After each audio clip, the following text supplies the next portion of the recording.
लोग स्टडी करते हैं एसिड अटैक के बारे में, यानी कि भारतीय दंड संहिता में एसिड अटैक, अम्ल हमला से संबंधित क्या प्रावधान किए गए हैं, इसकी चर्चा कर लेते हैं। तो पहली बात ये कि भारतीय दंड संहिता में शुरुआती रूप में एसिड अटैक से संबंधित कोई प्रावधान नहीं दिया गया था।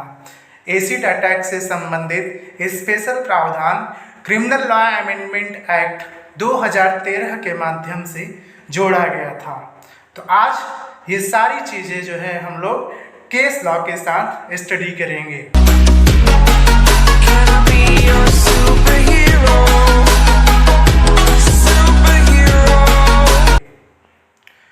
तो पहले कुछ फैक्चुअल चीज़ें हम लोग जानते हैं एसिड अटैक्स के बारे में। Section 326A and section 326B were inserted by the criminal law amendment act 2013, यानी कि section 326A, section 326B insert किया गया था 2013 में through criminal law amendment act. Criminal Law Amendment Act 2013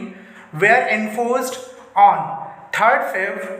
2013, यानी कि Criminal Law Amendment Act 2013 को 3 फरवरी 2013 से लागू किया गया है। Section 326A deals with the offense of voluntarily causing grievous hurt bye use of acid attack, यानी कि 326A में बात की गई है जब एसिड अटैक के माध्यम से कोई वॉलंटरली ग्रीवियस हर्ट कॉज किया जाता है। Section 326B deals with the offence of voluntarily throwing और अटेम्प्टिंग टू थ्रो एसिड, और 326B में वॉलंटरली किसी के ऊपर एसिड थ्रो करना और एसिड थ्रो करने का प्रयत्न के बारे में पनिशमेंट की बात की गई है। सेक्शन 326A की बात अब हम लोग विस्तृत रूप में करते हैं। अकॉर्डिंग टू सेक्शन 326A डील किया गया voluntarily causing grievous hurt by use of acid etcetera, यानी कि जब एसिड या अन्य एसिडिक नेचर की चीज़ों के द्वारा किसी को वॉलंटरली ग्रीवियस हर्ट कॉज किया जाता है, तब whoever causes permanent or partial damage or deformity to or burns or maims or disfigures or disables any part or parts of the body of a person or causes grievous hurt by throwing acid on or by administering acid to that person or by using any other means with the intention of causing or with the knowledge that he is likely to cause such injury or hurt shall be punished with imprisonment of either description for a term which shall not be less than 10 years but which may extend to imprisonment for life and with fine। यानी कि इस section में यह कहा गया है कि जो कोई एसिड के द्वारा कोई परमानेंट और पार्शियल डैमेज, कोई डिफॉर्मिटी, कोई बर्न्स, कोई मेम्स, डिसफिगर्स और डिसेबल करता है any part or parts of the body of a person or causes grievous hurt by throwing acid, acid फेंक के कोई ग्रीवियस हर्ट कॉज करता है, or by administering acid to that person or by using any other means with the intention of causing or with the knowledge that he is likely to cause such injury or hurt, उसे कम से कम shall be punished with the imprisonment of either description, चाहे वह कठोर हो सकेगा या साधारण हो सकेगा, विद इम्प्रिजनमेंट जो कि 10 साल से कम नहीं होगा और जो विस्तृत हो सकेगा आजीवन कारावास तक, ऐसे दंड से दंडित किया जाएगा, जिसके साथ फाइन भी, जुर्माना भी लगाया जाएगा। इसके अंतर्गत 2 प्रोविजन रखा गया है। तो पहले प्रोविजो को हम लोग देखते हैं। Provided that such fine shall be just and reasonable to meet the medical expenses of the treatment of the victim. यानी कि इसमें यह कहा गया है कि कोर्ट के द्वारा जब भी एक्यूज्ड के ऊपर फाइन इम्पोज किया जाएगा तब वह इम्पोज उस एसिड हमले से शिकार हुई महिला या पुरुष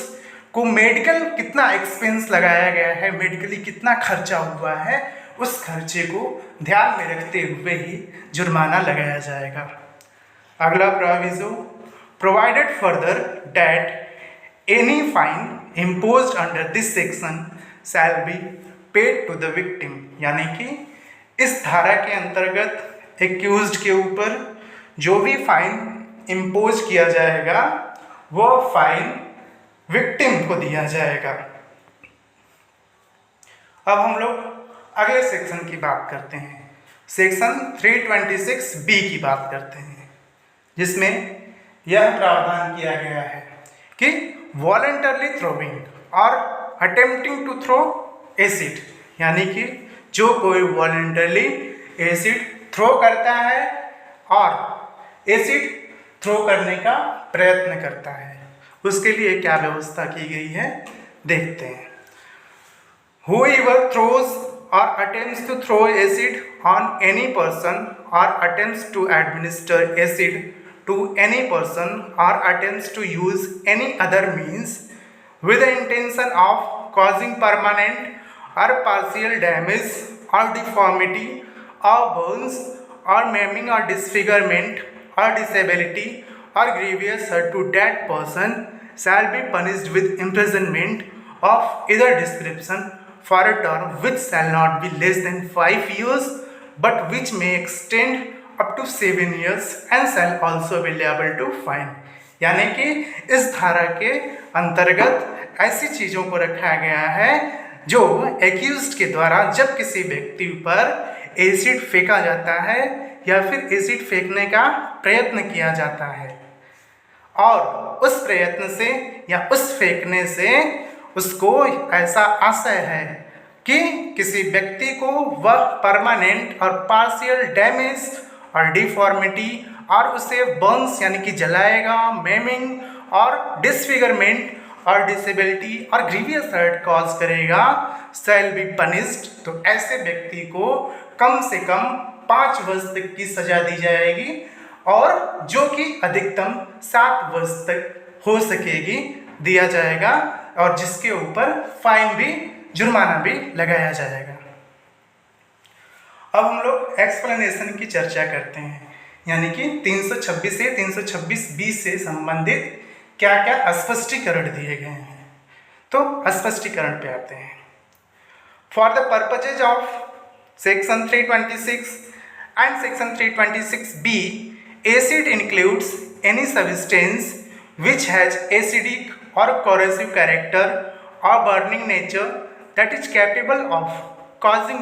bodily injury leading to scars or disfigurement or temporary or permanent disability। यानी कि इस स्पष्टीकरण के द्वारा यह स्पष्ट किया गया कि एसिड शब्द के अंतर्गत और क्या क्या चीज़ें आएंगी। तो एसिड के अंतर्गत वो सारी चीज़ें आएंगी जो कि एसिडिक नेचर की हैं, कोरेसिव नेचर की हैं और बर्निंग नेचर की हैं और डेट इज कैपेबल, जो कि कैपेबल हैं ऑफ कॉजिंग बॉडली इंजरी, जो कि बॉडली इंजरी करने के कैपेबल हैं, जिससे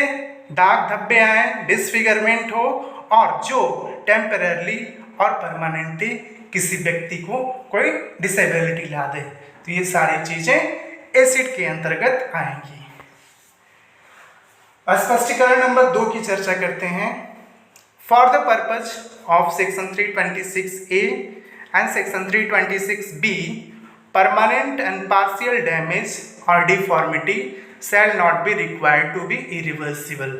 यानी कि जो डैमेज और डिफॉर्मिटी हो रही है एसिड फेंकने से किसी व्यक्ति को, जरूरी नहीं है कि वह इरिवर्सिबल नेचर की ही हो, उसको कोई डिफॉर्मिटी, कोई डिसेबिलिटी कॉज हुई है तब 326 से 326B अप्लाई हो जाएगा और उस व्यक्ति को दंडित करने के लिए वह पर्याप्त आधार होगा। केस लॉ की बात करते हैं। Lakshmi versus union of India एक लीडिंग केस है एसिड अटैक से संबंधित मामलों के लिए, जो कि कहीं न कहीं आईपीसी में एसिड अटैक से संबंधित नए प्रावधानों को करने के लिए भी उत्तरदायी है। इस केस में ऐसा हुआ कि एक एक्यूज्ड व्यक्ति के द्वारा एक 15 वर्षीय बालिका पर एसिड थ्रो किया गया, और रीजन इतना था कि उस 15 वर्षीय बालिका के द्वारा उससे शादी करने से इनकार कर दिया गया था। तो आइए स्टडी करते हैं। In this case the Lakshmi was attacked by accused Naeem Khan with 2 others when she was at age of 15 years, when she refused to marry with the accused Naeem Khan. यानी कि नईम खान एक्यूज्ड के द्वारा 15 वर्षीय बालिका को यह कहा जाता है कि तुम मुझसे शादी करो। उस 15 वर्षीय बालिका के द्वारा मना कर दिया जाता है, जिससे क्रोधित होकर एक्यूज्ड के द्वारा उस महिला के मुंह पर तेजाब फेंक दिया जाता है। इस केस में the session court convicted the accused under section 307 of the Indian penal code for attempt to murder, because at that time no provisions for acid attack was made. उस वक्त चूंकि 326A 326B नहीं था, इसलिए session court के द्वारा उस अपराधी को धारा 307 हत्या के प्रयास के लिए दंडित किया गया। लेटर ऑन लक्ष्मी यानी कि वो the victim of acid attack file a public interest litigation PIL before honourable Supreme Court in 2013। यानी कि उस व्यक्ति जो पीड़ित महिला है लक्ष्मी के द्वारा बाद में माननीय सुप्रीम कोर्ट के समक्ष एक PIL दाखिल किया गया, जिसमें एसिड अटैक से संबंधित कुछ गाइडलाइंस जारी करने की रिक्वेस्ट की गई थी। तो देखते हैं कि जो कंटेंशन PIL में रेज किया गया था उसको ध्यान में रखते हुए माननीय सुप्रीम कोर्ट के द्वारा क्या क्या गाइडलाइन इशू की गई। तो after considering the contention raised in PIL the supreme court issued the following guidelines, यानी कि ये गाइडलाइंस ऑनरेबल सुप्रीम के कोर्ट के द्वारा Laxmi versus union of India में जारी किया गया। तो पहला, where over the counter sale of acid is completely prohibited, यानी कि sale of acid is completely prohibited unless the seller maintains a register recording the sale of acid which will contain the details of person with the address to whom acid are sold and the quantity sold। इस पहले guidelines के द्वारा यह prohibit किया गया कि कोई भी व्यक्ति किसी को तब तक एसिड नहीं बेचेगा जब तक कि वह अपने पास एक रजिस्टर न रखे और उस रजिस्टर में वह सारे डिटेल नोट करेगा कि वह किस तिथि को किस व्यक्ति को उसके पूरे पते के साथ कितनी क्वांटिटी में एसिड बेचा गया, ये सारी चीज़ें वो अपने रिकॉर्ड में रखेगा। दूसरा guidelines, all sellers shall sell acid only after the buyer has shown a photo ID card issued by government, यानी कि सभी सेलर के लिए यह दूसरी गाइडलाइंस थी कि आप तब तक किसी को एसिड नहीं बेचेंगे जब तक कि वह अपना आपको एक ID प्रूफ नहीं दिखाता है, जो कि गवर्नमेंट के द्वारा इशू किया गया हो। B, specific purpose of buying the acid, और अगला आप उससे ये भी पूछेंगे कि आप किस पर्पज से यह एसिड खरीद रहे हैं। तीसरी गाइडलाइन में ऑनरेबल सुप्रीम कोर्ट ने बोला कि no acid shall be sold to any person who is below 18 years of age, यानी कि किसी भी व्यक्ति को जो कि 18 वर्ष से कम है को एसिड किसी भी दशा में नहीं बेचा जाएगा। चौथी गाइडलाइन में कहा गया कि every seller has to declare regarding stock of acid to SDM, यानी कि हर सेलर के द्वारा उसके पास उसके स्टॉक में कितनी मात्रा में एसिड रखा गया है